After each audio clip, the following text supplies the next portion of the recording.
Today, we have two dynamic women business owners who are paving the way for others to follow suit and succeed in business.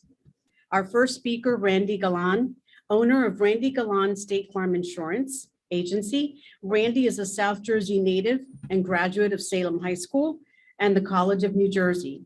She has been married to her husband, Miguel, for over 20 years, and they have two teenage girls.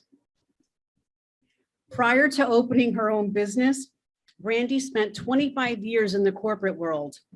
Randy opened her own State Farm agency in the Hopewell Galleria in 2018.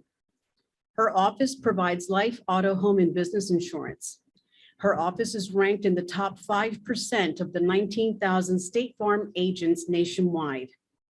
Welcome, Randy. Hey everyone, nice to be back together again. It's actually been a while since I've been at one of our networking events in person, so it's definitely really a joy. Thank you for that, Minerva, that nice introduction, and Tony and the Chamber for hosting these kind of events that are able to connect all of our local businesses together, which is so important. So as Minerva said, we do sell auto, home, life, and business. I think everyone knows who State Farm is. It's probably hard pressed to find someone who doesn't know Jake or a local State Farm office.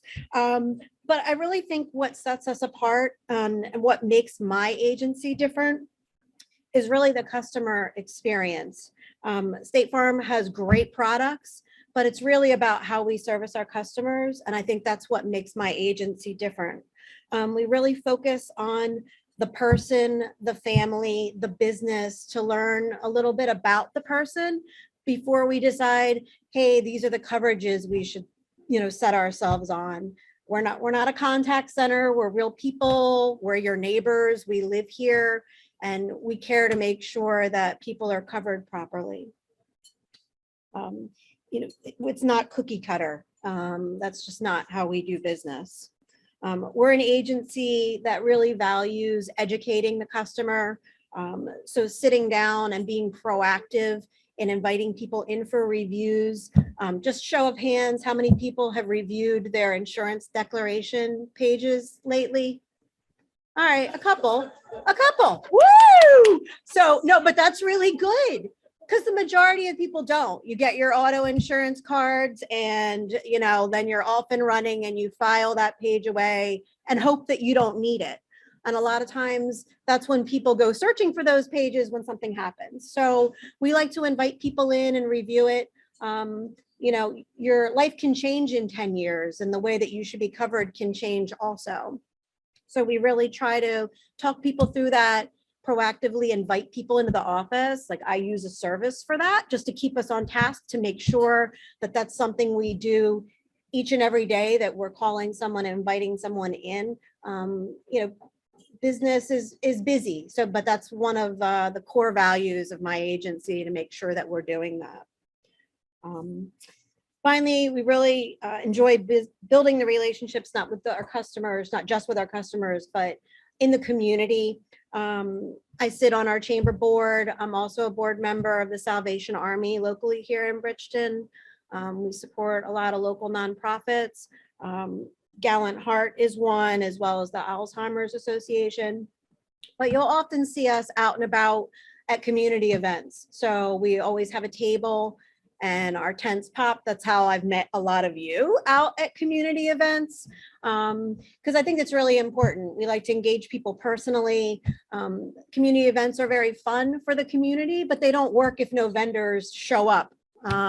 That's part of what keeps the engine running, and we take that very seriously in terms of giving back to the community, being part of the community, and we have fun doing it, which I very much enjoy. Community events.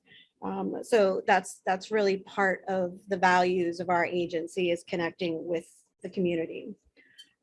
So as part of the Women in Business celebration that we're having here today, I was asked to talk a little bit, not just about my business, about my journey as a woman in business.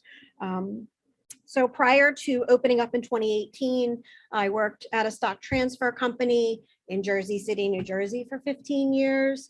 I decided I really wanted to move back home and raise my children in the great area that I'm from. Definitely a different experience than living up in North Jersey. And I wanted to give my kids the opportunity to be, around their family and be raised the same way that I was in this great area that we're in.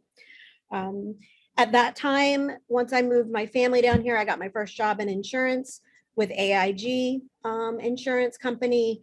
That was in 2008, which was the worst time in history to be hired by AIG at the time of the financial crisis. Within 1 month of me joining AIG, pretty much that's when that all collapsed. So I did learn a very valuable lesson that I thought I would share. During that whole thing, we, had a vice president who formerly was very engaged, but when the financial crisis happened, he did come to work every day, but he was just destroyed personally by what was happening in the company, what would happen to him financially.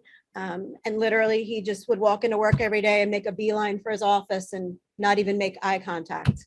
That was about a month that happened. So, for other employees and people around, it's really important to engage in open and honest communication, whether it be your customers, your employees. Business is not always smooth and easy. That was a very tough time for a lot of people, but kind of rising up and making yourself be a leader at that time, that's something that I took away from that experience. And that's something that I've never forgotten. Whether things are good or bad, make sure that you're stepping up for the people that are around you. So at that time, our division was sold to MetLife, which was a bit of a culture shock for a lot of the old AIGers. It was a different kind of company. One of the people that I met in that company, I thought I would share this. She was a very influential woman at MetLife. She was very high up in the company. She was an EVP who reported directly to the CEO of the company. And she was very supportive of women in very unique ways in the company. So she was one of those trailblazers that Minerva was speaking about. Once on a very global conference call with thousands of people on it, she was going through different businesses within MetLife and their successes. And at the end of the division I was in, which was international and expatriate benefits, she made a point to say, and Randy Galan is the account manager of the team in Wilmington, Delaware. These are their phenomenal results. And if you don't know her, you really should. My phone's blowing up, my email's blowing up, like, oh my gosh, Maria said your name on this conference call. But it was very unique and interesting what she did and how she did it, because just by saying somebody's name, it helped to pull me along and put me in the trajectory where people recognize my name just from the exposure she gave at that one meeting. And she helped women in so many other ways, but I thought that was very unique and something that I've never forgot in how we can help develop others along the way and get so much satisfaction from doing that. I mean, it's great to grow your business, but also it's great to help others as well. In 2016, I had a great run at MetLife, but they definitely had a different plan in mind for the unit that I worked in. And then our whole management team and a lot of the employees, they just decided to fold it. So that left me in a position of, for the first time in my career, like, what am I going to do next? But then it was, what do I want to do? I don't even know who I am. I'm reading self-help books and, trying to figure out what am I going to do after this? I spent 6 months at home with my girls, read a lot of books, looked at different things and said, I really want to do something for the last chapter, hopefully, of my career that really means something to me, something I really enjoy doing each and every day. So a State Farm recruiter was one of the people that had approached me. And I said, you're getting me at the right time in my life. So that's when I opened my business. Hasn't been always the easiest. When I opened, I had no heat couldn't get the gas company to come out. They said residential people took precedence. There was a giant snowstorm. So because you can't get heat, you can't get flooring. Because you can't get flooring, you can't have your desk delivered. So it was a little bit of a catastrophe. But, you know, it was one of those things that we had to persevere, me and my one employee at the time. We had a lot of kind customers who'd come in and say, you poor things, I can't believe you're here. But we're here for you. We're cold, but we're here. But, you know, it was important to, again, show up for our customers and set the tone right from the beginning. And, you know, it was a very tough few weeks. There's definitely been bumps along the road. Employee hiring right now and recruiting is a very tough thing for a lot of businesses.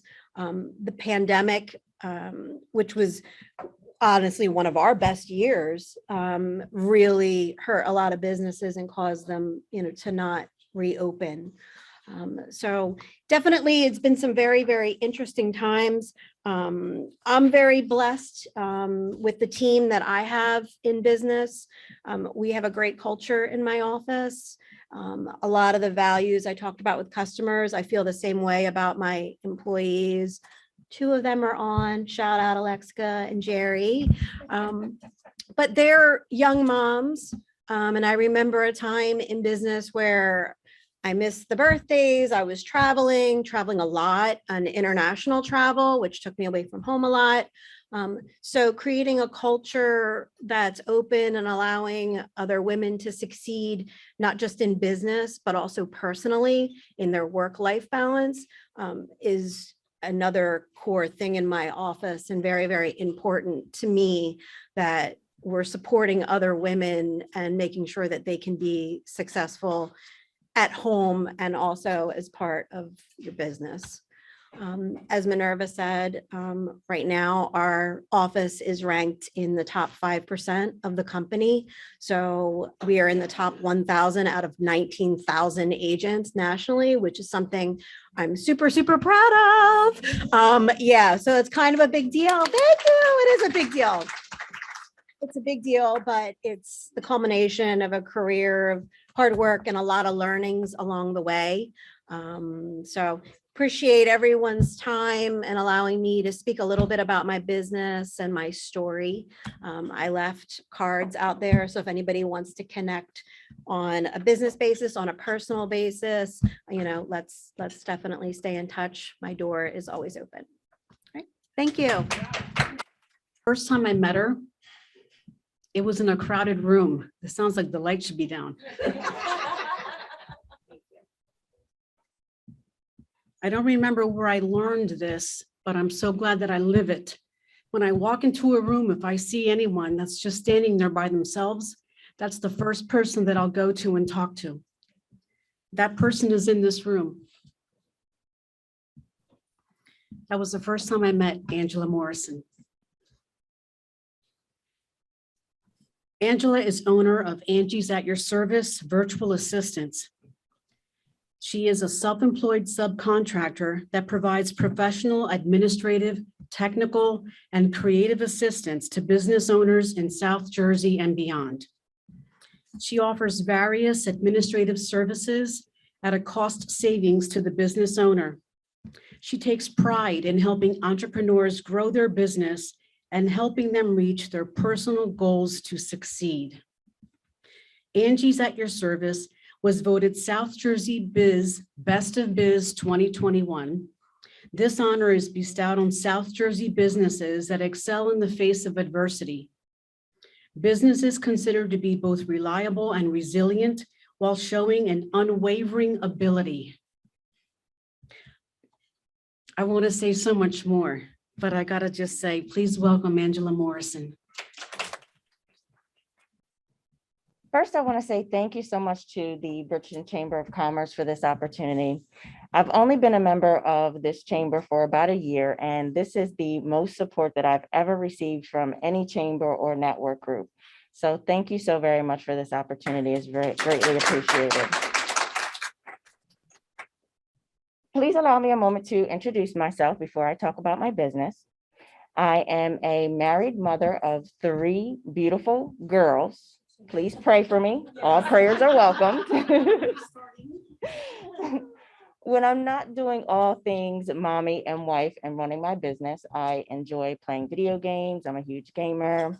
I like to crochet, and I also like watching reruns of I Love Lucy and The Golden Girls. So I have an old soul a little bit. It's funny because although I've never lived in Birchton, my family is here. My great grandmother came here from Nassau, Bahamas, and she worked really hard and was able to purchase a lot of land here in Birchton. My grandfather, when he came to the United States, he moved here from Barbados. And I have an uncle who some of you may know. His name is Sizemore Morsi. He was sworn in as the first African-American lieutenant in 2019. So although I never lived in Birchton, again, this opportunity is dear to my heart. Thinking back to when I first remember wanting to be a business owner, it was back in grade school. If you would have asked me what I wanted to be at that time, I would have told you that I wanted to be a scientist and I wanted to invent something so that I can be rich. And I'm never going to get married or have kids because I don't want somebody to divorce me and take all my money. Not really sure of the thought process there, but that's where I was at that time. So even during that time, I just recall drawing different types of mechanisms and machines and trying to simplify the way that people do things. And so at that time, I chose scientist, but if I had known the term entrepreneur, I probably would have chosen that instead. Back when I was in high school, I had entered a contest for a scholarship. And when I went for the interview, they asked me what I wanted to do. And so I said, I love law, I love research and learning, and I also like to create advertisements and design. And so I looked them dead in the eye and I said, I'm not really sure how I'm going to do this because I know these are 2 different industries, but I want to be a lawyer and I also somehow want to work in the graphic design industry. Well, I must have sounded pretty convincing because I was awarded the scholarship. And now years later, I own a business in which I can use my degree in law and my experience in design. My business allows me to dip into law and create advertisements. Who knew? I'd like to say God knew. So how did Angie's at Your Service get started? While working for an employer, I was always the individual who wanted to think outside of the box. What can we do better? What can we do differently? In our weekly meetings, I was the star student that came in with all the bright ideas that my employer loved, but my coworkers not so much. Eventually, I found myself bored with the monotony of the job and feeling like I was in a position where I really couldn't grow. But it wasn't all bad because it was in that position that I was inspired to lean towards virtual work. And I'm just gonna take my mask off, even though I really don't ever do this, but it is bothering me a lot at the moment. So being in that position was when I was first inspired to think about and lean towards virtual work. I was the company's top account representative, and so there were really no days off for me. If I were sick or my children were sick, I would have to work from home. I would log into the company's VPN network, answer client emails. I would even print work orders to go to the shop and take phone calls. So everything that I did in the office, I was able to do from home. So that's where I really first started thinking about the decision to lean towards virtual work, along with my passion for customer service and my love for administrative work. Next slide. I started writing the business plan for the virtual assistant business because I had a real passion for helping people. I love really helping individuals in business, and I really believe that in my spirit, I am supposed to be a helper. I believe that that is my God-given purpose to help individuals and thus helping other business owners. At that time, when I wrote the business plan, I couldn't leave the stability of a paycheck. And so it wasn't until, unfortunately, I was in a car accident and I found myself home disabled that I took that moment to will myself back together. I made lemonades out of my lemons and started Angie's at Your Service back in 2014. Virtual assisting, as you see, has been around for many years. However, when I started this business, I found it very, very difficult to convince people that they can work from home. I'd seen many other people take work from home all the time, but for some reason, it was not a concept that people were able to grasp. COVID highlighting remote work has been a silver lining for my business. So what do we do? You can go to the next slide. Thank you. We provide a wide range of back office support to businesses in various industries: executive and personal assistance, order entry, marketing and social media, customer service, employee management, and professional services as well. As everyone saw during COVID, pretty much anything that you can do in the office, you can do it remotely. But why? What is the purpose of hiring someone to work remotely when you can just hire your employee to work in-house? You can go to the next slide. Saving on overhead costs is one of the top priorities for businesses. There will always be a need for in-house employees, and there's nothing wrong with that. I was an employee for many years. However, there are some drawbacks that business owners consider when they start thinking about outsourcing their admin work. According to Business Insider, through the course of an 8-hour day, employees are working roughly around 3 hours a day. A lot of that time is spent surfing the internet, shopping, talking to coworkers, eating, and some are even searching for other jobs. Because of this, it is beneficial for some employees to outsource 3 hours of productive work time versus paying for someone an 8-hour day and not getting the work that they're paying for. You can go to the next slide.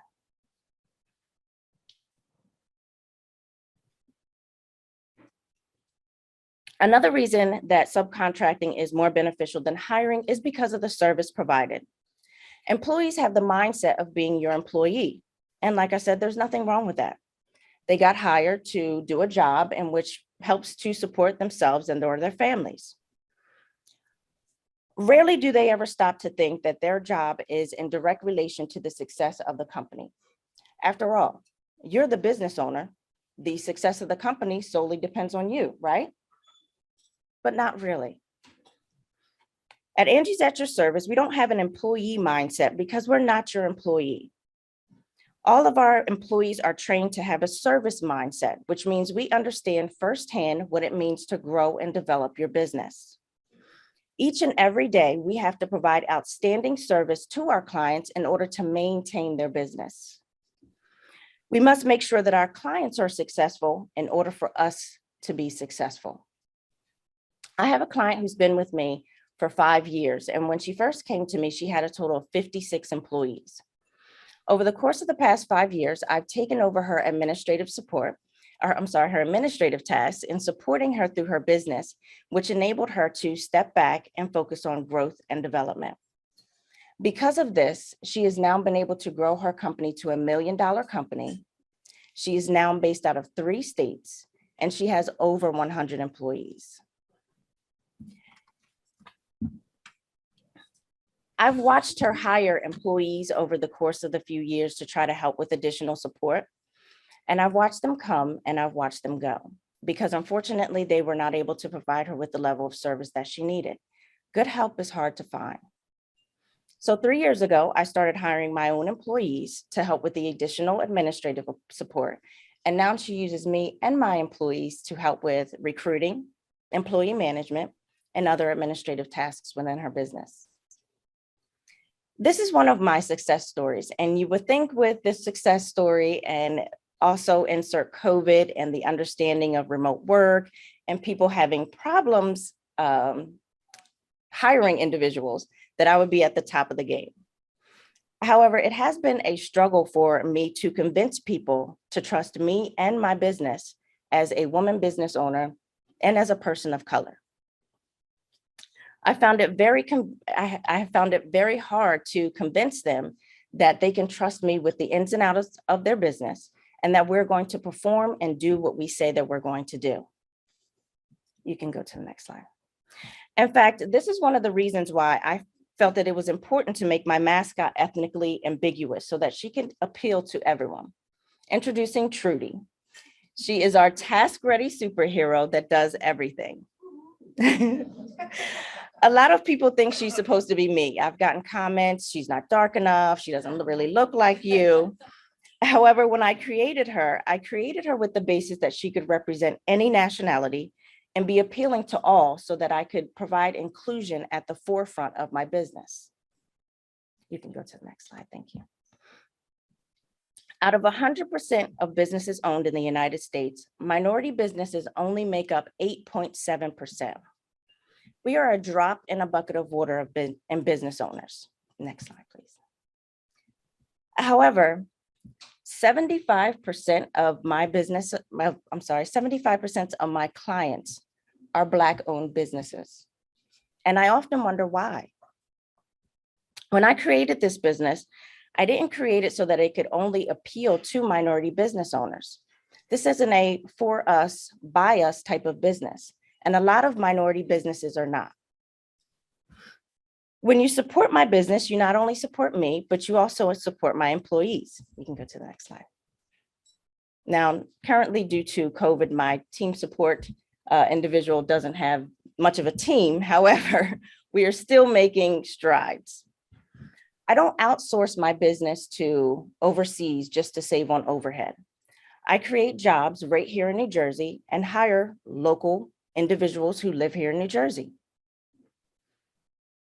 My current clients own businesses in the same industries that everybody else owns businesses in: janitorial, manufacturing, financial services, medical field, you name it.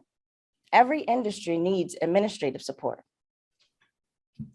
This year, my goal is to diversify my client base so that 75% of my clients are not minority business owners. We are a community of individuals that collectively can work harder to understand each other's differences and not allow our subconscious minds make decisions based on stereotypes. You can go to the next slide.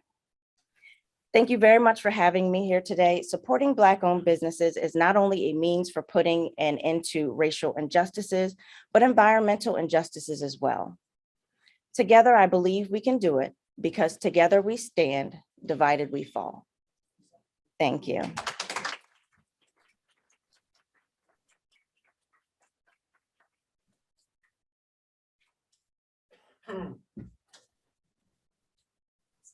So I get to moderate questions, not the answers, just the questions. And I first want to just say thank you to Randy and to Angela, just phenomenal women in my book. And it's such a pleasure to know you, and I want to support both of you. Does anyone have any questions for either Randy or Angela? Question was to Angela. Was there a question? I Or have was a it- question. Oh, Randy had a question. Patricia has a follow-up. Oh, go ahead. So who is your ideal client? Your ideal client, who you think? Patricia's question is, who is Angela's ideal client? I get this question a lot because everyone wants to know what's my niche. And I actually don't have a niche because every industry needs administrative support. It's universal. So if any individual is, having a hard time either trying to fulfill that spot in their business, maybe even smaller businesses who can't afford to hire an employee because of taxes, insurances, there's a lot of things that you have to do in order to hire your first employee before that can even happen. A lot of expenses involved. So with that being said, any smaller company who is, not ready to make that leap to actually hiring an employee, and any larger company who is short-staffed, or maybe they're having trouble, fulfilling certain aspects of their business. Everybody has strengths in different areas. And so, maybe there's certain people in their business who aren't able to fulfill certain spots, and, then they come to me and we're able to work something out. And I think Randy had a question for Angela. And Christy has one too. Oh, great. She wanted to ask. Not that I wasn't on the spot or anything. I gave you time to think of Chrissy one. really does have a question. Actually, it's not a question, it's actually a statement,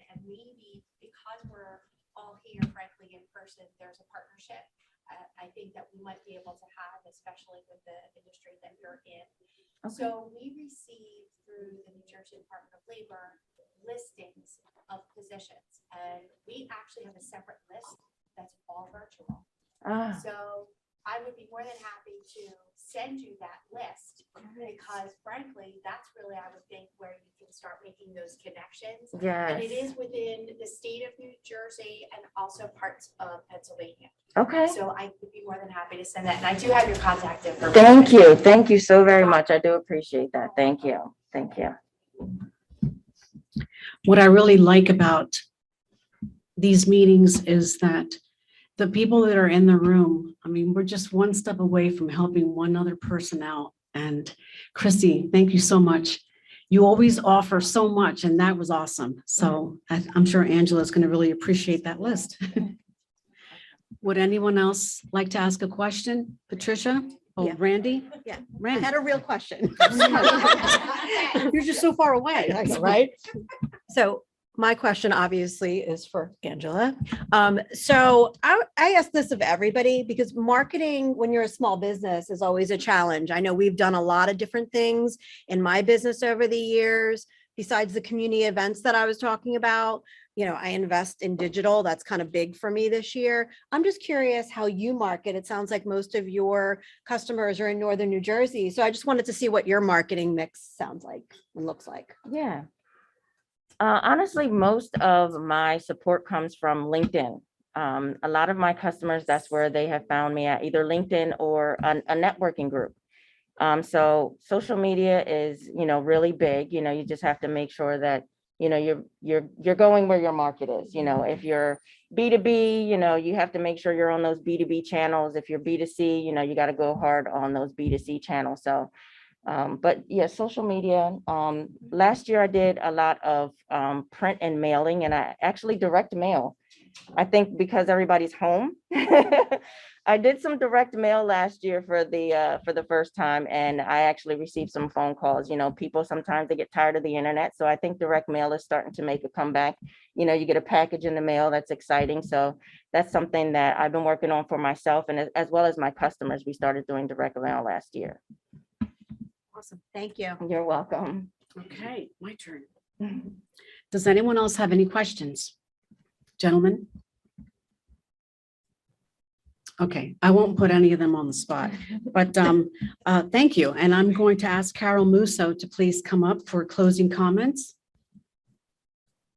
I personally want to say thank you to both Randy and Angela. I'm just hearing your stories as a women-owned business, and your success it's great. And, as you can see, you have a lot of support here today with all the women and the men too, but we are here to support each other. So, and just as Minerva said, coming to these meetings, you get a lot of support, a lot of people ask, and, you got a lot of resources here in this room. So please, if somebody's offering, make sure if you just follow up, and, we'll just keep making sure you grow. So thank you.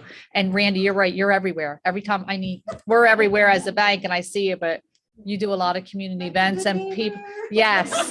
So a lot of people, and you do, all the events that you see, and that makes a big difference too, because people see that you're involved in the community. So thank you for supporting the community.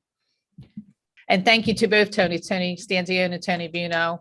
Lori's away on vacation right now, but they both, you can see.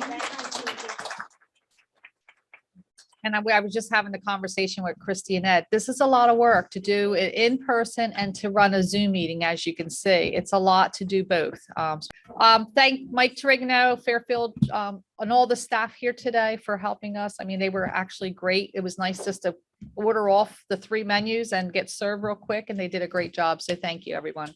Just a reminder for our next meeting, which will be March 15th. So it's going to be at, and let me say that the Porto Mex restaurant, did I say that right, Minerva? Which is 13th North Laurel Street. And I just had Lori and Barry tell me it's a great restaurant. They've been there. So I'm looking forward to it. It'll be my first time. So please, if you want to support our downtown restaurants, downtown Bridgeton restaurants, make sure you register for the March 15th meeting. And you'll get to, try the new restaurant that we're all going to try. So make sure that you sign up for that. And it will be, the theme will be, the meeting is discovering downtown businesses. So perfect way to have lunch downtown. And we will hear from 3 different businesses from downtown, which will be Tracy's Corner, the Turtle Trading Post Gift Shop, and another downtown business that we're going to announce. We will also introduce the new downtown business brochure that they've been working on, Jonathan Cummings and Main Street.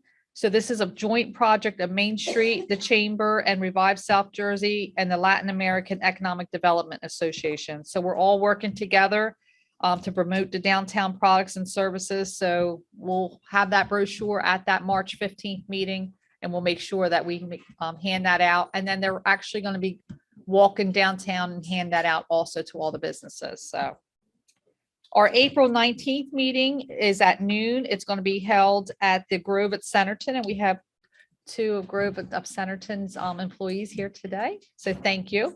And that's going to be focused on economic growth in the area with the mayors of Bridgeton, Hopewell, Lawrence, and Upper Deerfield. So make sure you check your schedule for that too, and hopefully you'll be able to attend. Thank you, everyone. Have a great afternoon.